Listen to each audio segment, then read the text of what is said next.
Oke, di video ini aku mau nyoba jelasin tentang salah satu teori fisika modern yang cukup terkenal, yaitu relativitas khusus.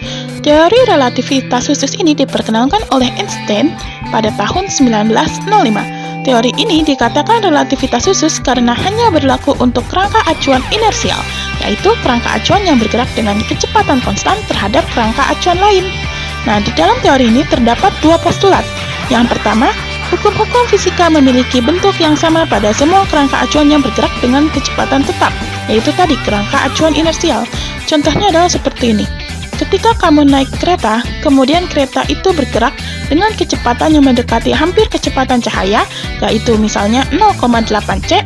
Nah, teman kamu yang mengamati kamu tersebut melihatnya kamu tuh bergerak dengan kecepatan 0,8 c.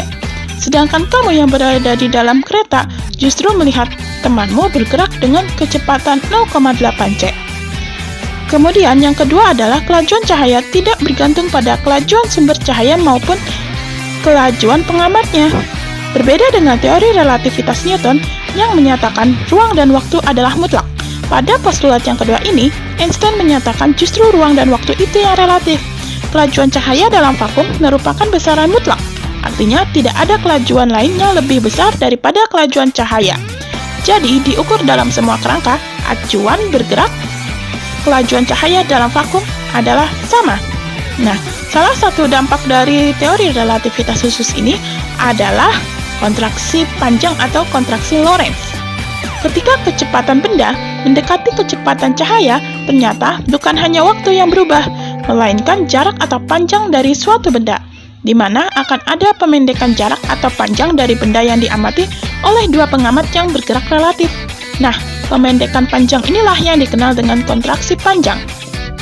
Dinyatakan dengan rumus delta L sama dengan delta L0 akar 1 dikurang V kuadrat per C kuadrat, di mana L merupakan panjang menurut pengamat yang bergerak, L0 sama dengan panjang diam, V kecepatan pesawat, dan C kecepatan cahaya.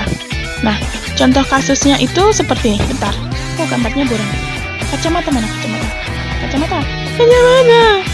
Oke, udah ketemu.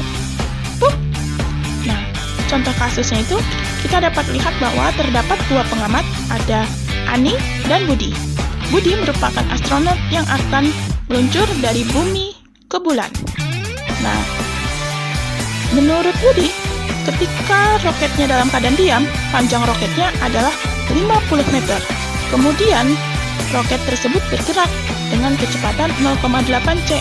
Nah, saat roket bergerak, bagi Ani, panjang roket tersebut adalah kurang dari 50 meter. Kenapa bisa? Inilah yang disebut dengan kontraksi panjang. Dengan menggunakan rumus yang tadi, delta L sama dengan delta L0 dikurang 1 dikurang V kuadrat per C kuadrat sama dengan 50 meter akar 1 dikurang 0,8 C kuadrat per C kuadrat sama dengan 50 meter akar 1 kurang 0,64 sama dengan 50 meter akar 0,36 sama dengan 30 meter.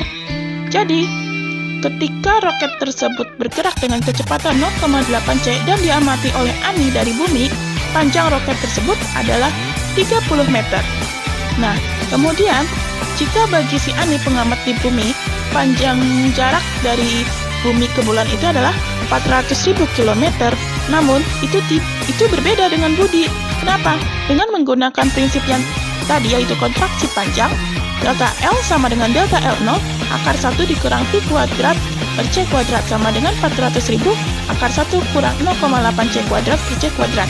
Karena hasilnya sama seperti mirip tadi untuk yang akarnya, jadi 400.000 dikurang akar 0,36 sama dengan 240.000 km.